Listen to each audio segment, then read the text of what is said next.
For centuries, the ocean had been a shield. It separated nations, slowed armies, and gave the illusion of safety to those who believed that distance and water could protect them from the reach of war. Harbors were sanctuaries, trade routes were lifelines. The horizon was simply a line where the world ended. But during the Second World War, the United States transformed the sea into something entirely different. It became a domain of American presence, American technology, and American resolve. And for the enemy, this transformation carried a single, unsettling message: there were no safe waters left. When the war began, naval power was still measured in terms that belonged to an earlier age. Battleships were symbols of national pride, fleets moved at the speed of logistics, and the ocean itself dictated the limits of strategy. Enemy planners believed that if they controlled key ports, guarded major routes, and avoided decisive engagements, they could preserve their strength and protect their economies. What they did not anticipate was a nation capable of turning the world's largest oceans into a continuous, connected battlefield.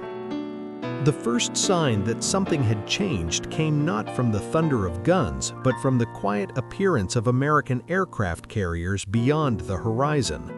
These ships did not need to approach enemy coastlines to strike.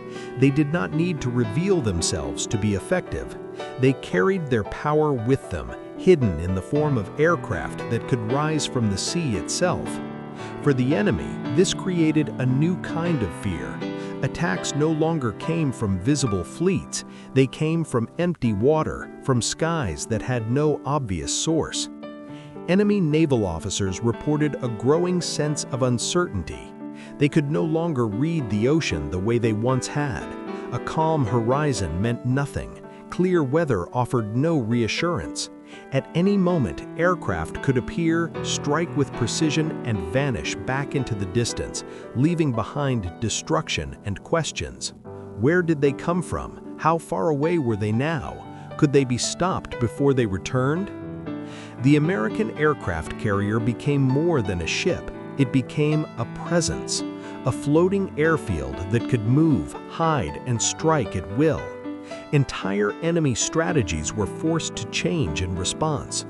Ports that once bustled with activity became cautious, guarded, and hesitant. Convoys moved under constant tension, aware that the sky above them might not be empty for long. The enemy realized that the ocean, once a barrier, had become a highway for American power. As this realization spread, the United States introduced another form of psychological pressure: the return of the battleship, not as an outdated relic, but as a symbol of overwhelming, undeniable force. The great American battleships did not rely on subtlety; they announced themselves. Their size alone dominated the seascape. Their guns could be heard before they were seen, and when they fired, the impact was not just physical, it was emotional. Enemy soldiers along coastlines described the experience of watching these ships approach as something closer to awe than fear. The water itself seemed to part for them. Their silhouettes rose against the sky, vast and immovable, like moving fortresses. When their guns spoke, the ground shook, structures crumbled, defensive positions that had taken months to build disappeared in moments. The message was clear and unmistakable. This was power that could not be negotiated with. It could only be endured. What made this even more demoralizing was the coordination behind it. Battleships did not arrive alone. They came as part of a system. Carriers provided air cover. Smaller vessels screened for threats. Supply ships ensured that the pressure never had to stop.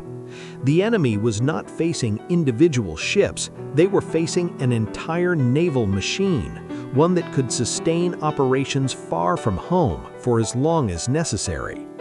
And yet, for all the fear inspired by what could be seen, the most terrifying threat remained what could not. Beneath the surface of the ocean, American submarines began to reshape the war in ways that were almost impossible for the enemy to fully understand at first. These vessels did not announce their presence, they did not display their strength, they simply waited. Routes that had been safe for years suddenly became dangerous, ships vanished without warning, crews spoke of shadows in the water, of torpedoes appearing out of nowhere, of the sea itself turning hostile.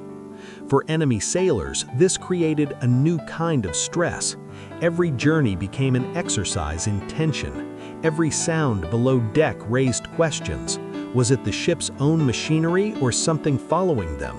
Convoys clustered together for safety, only to realize that being close to others made them easier to find.